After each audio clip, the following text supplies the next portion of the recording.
Welcome back, everybody. My name is Gecko Lacau, and this is Man Bites Retro.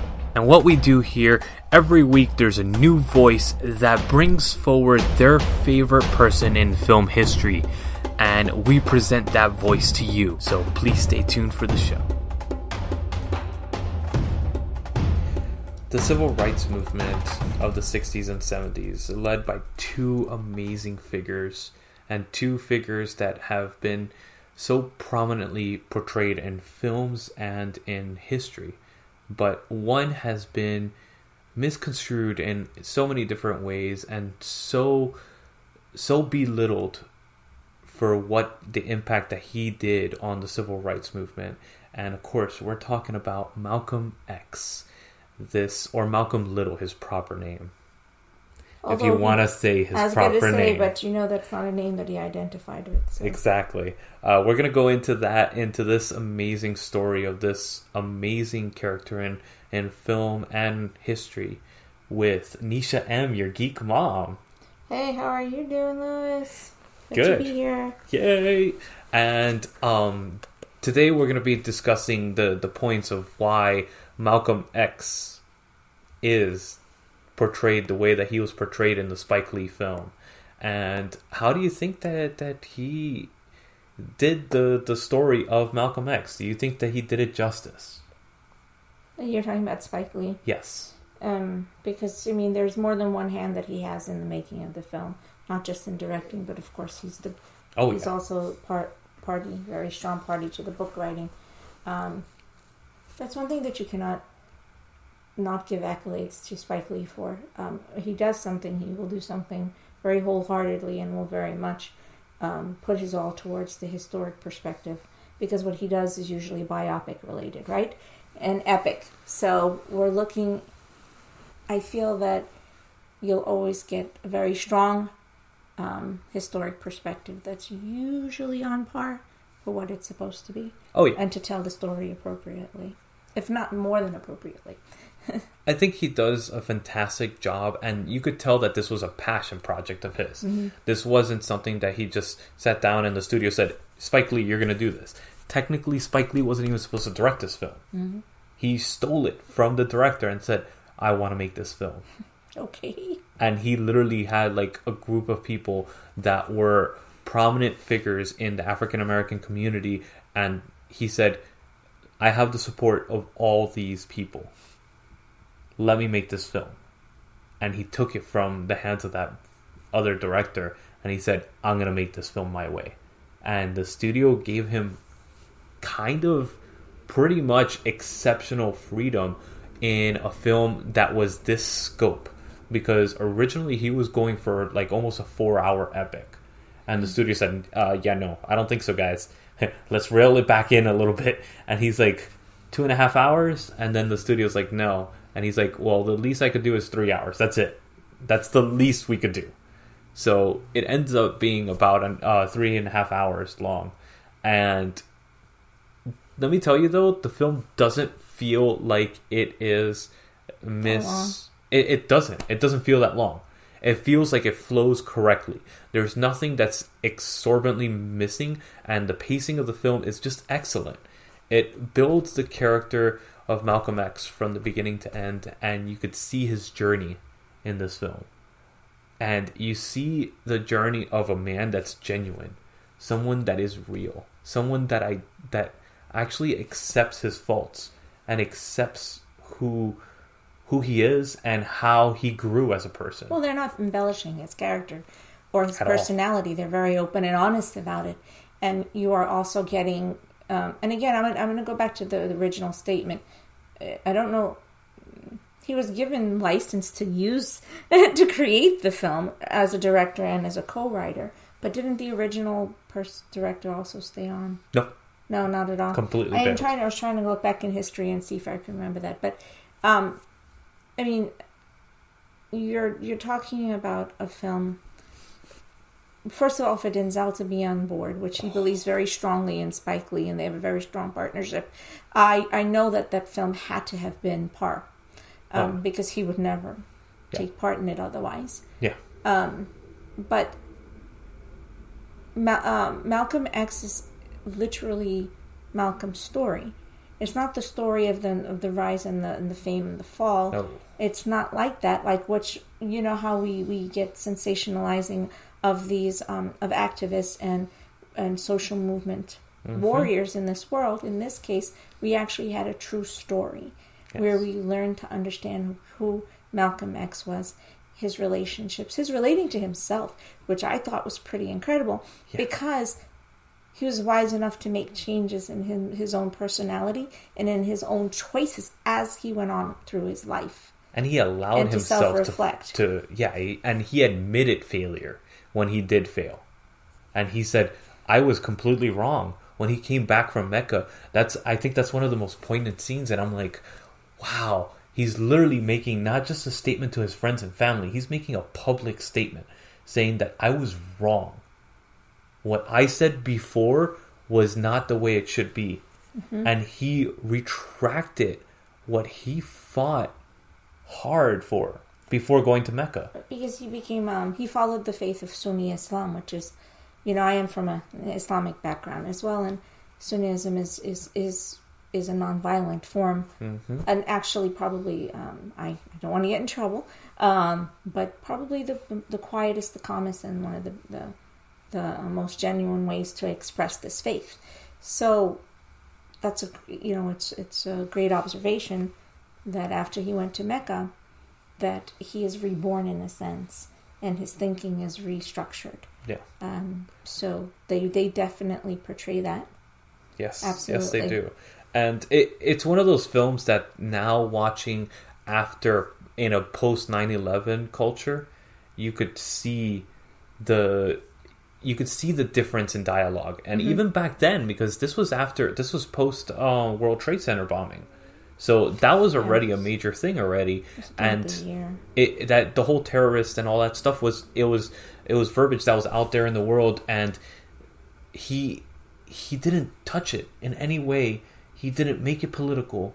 Spike Lee, that is. He didn't make it political. He didn't aggrandize it or throw it in the background or kind of diminish the fact that he did this, and he knew that he could get repercussions from the public because of the fact the way that he was representing Arabic culture, and even more now in the post 9/11. But the way that he handles this subject is so quiet, it's so masterful, and you could tell that Spike Lee, and I don't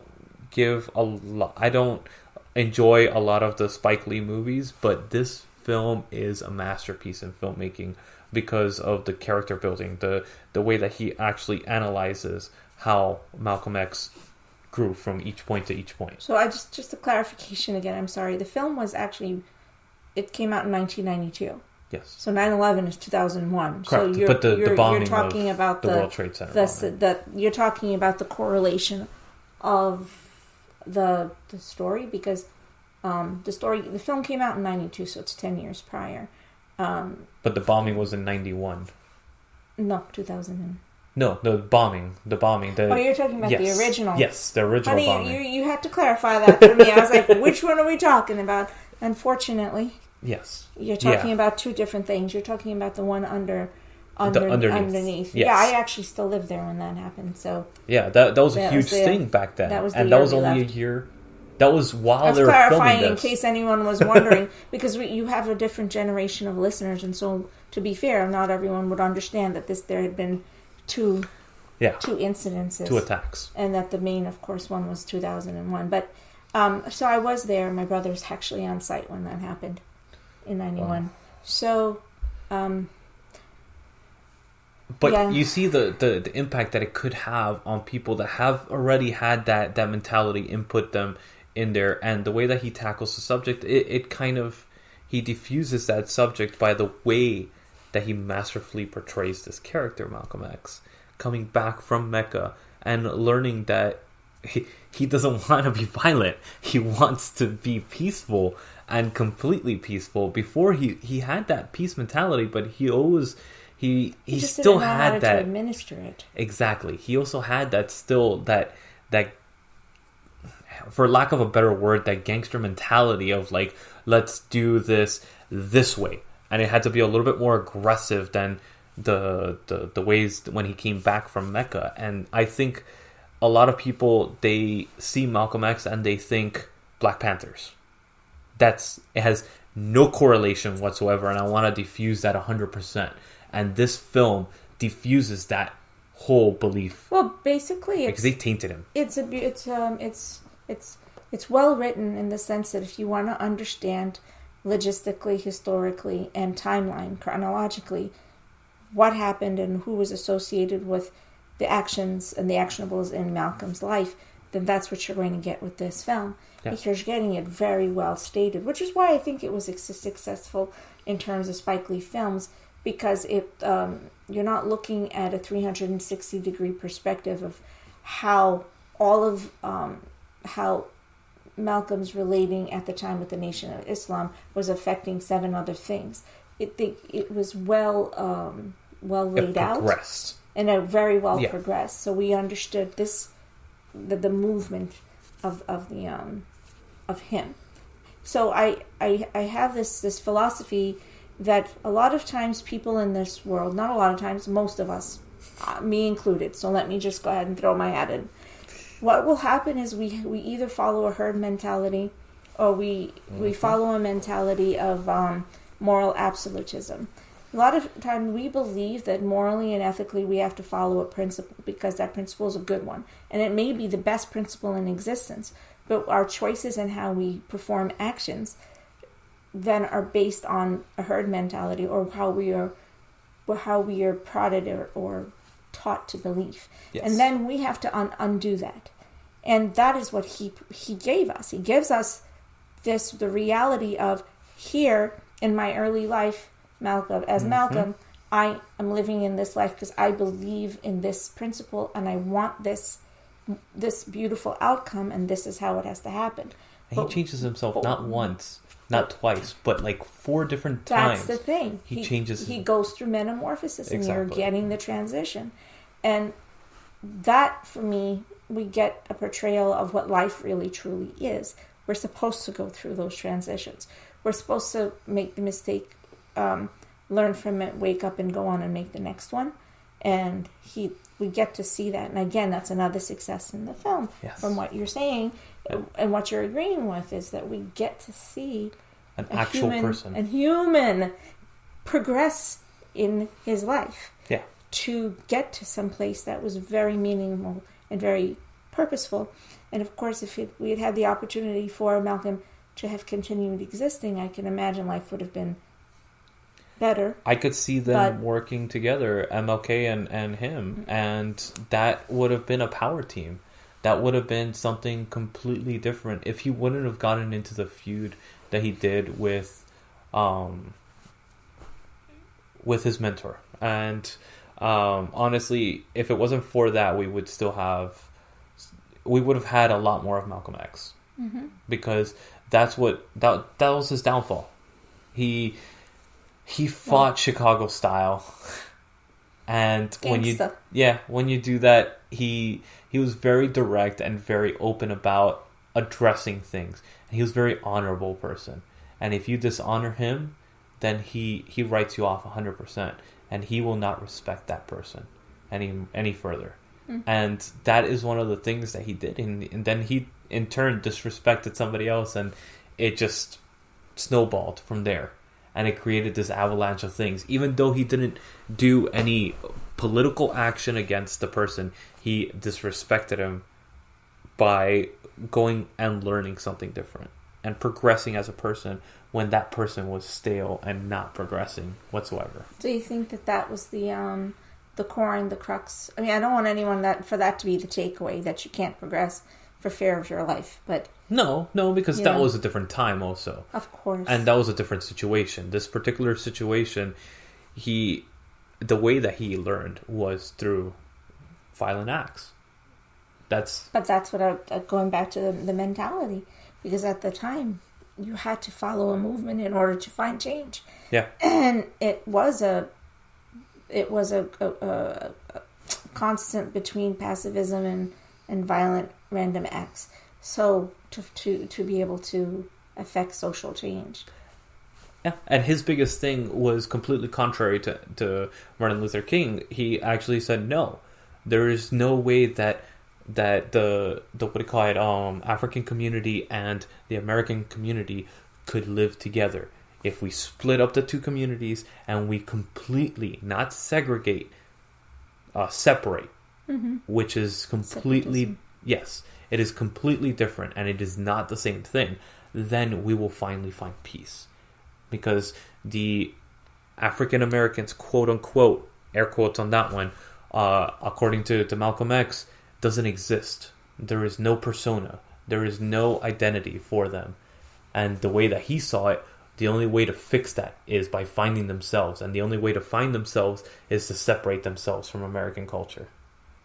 And until he got to Mecca, where he saw that uniting and working in collaboration with all these different countries, all these different cultures, that's where he was able to see that inclusivity is the right way. Because by being inclusive, you're allowing people to see that you're not violent, that you're not this person that's putting up a fight against what they want. It's really what they want, but they don't know it yet. And that it changes his perspective, but by the time he got back, he was already in fear for his life. And that's portrayed so well in the movie, because right when he comes back, we go into the bombing of his house. And that's the first thing that we see in the movie. Pretty much literally minutes after he just came back from Mecca and changed his mind, was the bombing of his house. And then leads into the next progression, the complete ending of everything. So Nisha, what is your thoughts of the way that Denzel Washington handled this film? With reverence. Right? Pure reverence. So he was like butter. So pure butter. That I will tell you. That perfect. I know for sure. You know, sometimes you watch something, and we were talking earlier about film and the influence of film, right? And you watch something and you know if it leaves a lasting impression on you so that you don't have to go back and look at it, that tells you something. That tells you everything. And I said that about some very few films do that to me. His portrayal is indelible. Yeah. Because he's fluid in it. He understands the character, but he imbibes the character, right? So, and he lives the character. So, yeah. I think that, it was, of course, one of the craziest things that he did not win that Academy Award, because that was crazy. Yes. And it should have happened. And, yeah. Goodness. That starts a whole other can of worms. Yeah, and but we're recording this on the day of the Academy Awards. I know. So, just if there is any major downfalls this year, we don't know about them yet. So that's why we're not bringing them up. No, we're not going to. But and every year there's snubs and stuff like that. But honestly, we know that his portrayal of that character is Academy Award winning. And in my opinion, even as a nomination only, that is a major win for him as an actor, and that put him on the map. He was able to do so many different films, and not only do different films, and this is the great thing about actors, is that when they get that type of accolade, they don't just settle into that accolade. They grow as actors afterwards. And they're able to do films that are not their usual film. Sure, because they have they step out of they have the money. They have the wherewithal, because they now have they've garnered some trust. You have to get trust in the industry. Yeah. And I know, even with Spike Lee, he had to pound the pavement quite a bit for a long time, probably more than most directors, to be able to get his particular perspective on film, which again we just discussed. Oh yeah. Which is very different. It's very different from any other director to get that to be believable or believed in. The film actually ran out of money after filming, so they didn't have any money for editing, and Spike Lee kept going back to the studio and saying, "We need more money, and they refused to. they completely denied it because they sold it to, the way that they did it, they went through an outside company, a third party, that financed the film. Mm-hmm. That way they had no liability to it. It's typical. Yeah. It's typical with directors that they don't trust with the money. So they do this as an insurance policy for them. And what he did is he reached out to the public. He made a public announcement and said, we're working on this film called Malcolm X, and he gave everybody kind of like an insight of what it is. And he reached out to all these celebrities inside the African American community. And he said, can you guys please help me out with this? And he got the funding from all the A-list celebrities, including Oprah, Jordan. It was a whole cast of people that helped him finance this film. So this film wasn't just financed by a studio, and it wasn't just Spike Lee. This was a 100% representation of the African American community here in the United States coming together behind Spike Lee. Like that scene when Malcolm X walks up to the police station with his group of people and supporters and his army to represent the African American community in that particular city. Spike Lee did the same exact thing, and he was able to get the money to finish his film. Well, he definitely had yes, it's a great example of how we can come together as a community and a social consciousness to be able to make something happen that would be for the greater good. And in the long run, that is how this film can be viewed. Yeah. That's how the writing, the co-writing, and definitely the acting can be viewed, because it was because of a greater good. I think that people put so much more. Is it emotion? Is it angst? Is it strength? Is it fortitude that you put behind something? A character that you portray, one that you write, one that you direct, when you know that the meaning and purpose is so much bigger than what you're very reverent about how you create it in the creation process. In this case, it was a misrepresentation, because even me as a child, retelling the story. Yeah, it's me as a child. I was always taught, not by my parents, but by the school, by books, that Malcolm X was the leader of the Black Panthers, and he was literally a violent criminal. That's what they told us in school. And that's completely contrary to the truth. And that's the reason I really wanted to highlight this film in particular. And it's a must for Black History Month, because it's a person in film history that was as powerful of an impact as Martin Luther King, and did as much for the African American community as Martin Luther King, and was completely underrepresented. I highly agree with being underrepresented.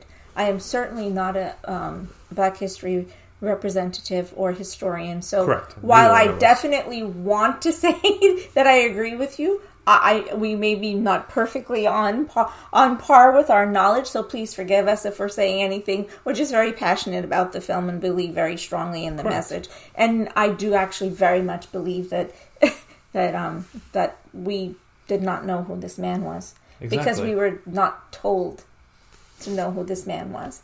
And I'm the one who grew up in that time. Remember, I am from the 60s, right? So, although I was a child at the time, I was very lucky and blessed to have grown up in a family that did not tell me not to believe in people.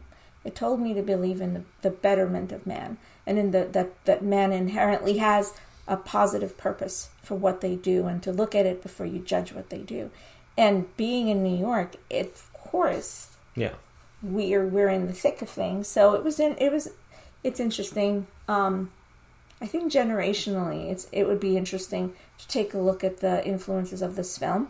Yeah. And just remember that if I'm not mistaken, the author for the original story of Malcolm X that was referenced. No, it's actually, yes, it was his family. But was it not Haley? It was Haley, yes. Alex Haley. Yeah, I was going to say it's Alex Haley. Pretty sure it was co-written. It was co-written with Malcolm X. Himself, correct? Yeah. This is his own story. Yes. And so because it's his own story that was used, that was referenced and that's used as the book for the screenplay, we got it. It was right. It's the right thing. It's the correct information. Yeah. And it's truth. That's straight from the horse's mouth. Mm-hmm. So you can't go wrong with that, Yeah, and I mean, now, again, I'm Hispanic. I grew up in Miami, and this is my point of view on the film and the impact that it had on myself. And obviously, we're both talking in the impact that it had on us as representation, honestly, because the fact is, he didn't get any representation. And it's so outrageous that he didn't. And it's this film is not only poignant about that, but it does it in a way that's stylized, it's entertaining, and it's historically accurate, which is very, very, like, it's unlike anything else out there. It's very far and few between that actually go correct historical aspect on films. Yeah. And honestly, this film for me is a 9.5 out of 10. I don't know, Anisha, if you feel comfortable rating it, but I'm always a little harder on film, so no. And because I really haven't had as recent reviewing as I would like to have, I would like to be able to. You know how I watch a film, right? I sit there and I literally write a thesis based on that film. So that is who I am. So no, I would reserve the rating on it, but as in general, I think that definitely gave it very high respect, high accolades. For the acting, for the directing, for the story. Yes. And then for being something that was so influential. Absolutely. Awesome. Thank you, Nisha, for joining us on this episode of Man Bites Retro. And, of course, you could check out Diversely Geek and Nisha herself on their website. DiverselyGeek.org and any social media site out there, pretty much. And podcasts. And podcasts, yes, which you can find us on pretty much most podcast channels. Yes. iTunes, Spotify, etc. And our collaborative projects that we work on through Man Bites Media with you. Which is Doctor Who in Review, and you're able to check out any of the Doctor Who in Review through Diversely Geek, but you'll be able to find the link to not only Diversely Geek on iTunes and Google Play and their website on manbitesfilm.com. But you could check them out with any of the other shows. And we're regular guests on both of each other's shows all the time. Yep, pretty much. So every Wednesday we do this show, and then on Fridays we drop Man Bites Film. And that is basically a bar conversation between three individuals about films, and we bring to you stuff that's only streaming on the streaming networks. And that's our main catch with it, honestly, is going after the movies that are streaming. So that way you have something to watch when you're at home and you don't want to go to the theater, you don't want to go anywhere. You just want to sit at home with a fried chicken and popcorn, and you'll be fine. Is that how you eat? Is that how you watch movies at home? Oh, I love my fried chicken. With your fried chicken and popcorn? Yeah. I just ate fried chicken right before coming here. Okay. And popcorn, actually. That's so funny. Maybe that's why it popped into my mind. That's probably what it was. Okay, so now we know Lewis's movie watching fare: popcorn and fried chicken. And Jelly Bellies. Oh, and Jelly Bellies. Well, hey. You can never go wrong. You can never go wrong. Especially if you're a Doctor Who fan. Yeah, I was going to say, Doctor Who fans, hello. So thank you guys for tuning in, and please hit that subscribe button. Leave a rating if you like our show. Honestly, give us an honest rating of what you think, and leave comments of what we could do better, what you would like to see, and where do you like to go with this. If you want to have an input on the conversation, join us on Facebook. Oh yeah, please. And leave comments, discuss with us about film, because we're always willing to, and we love all things movies. So please join us for those.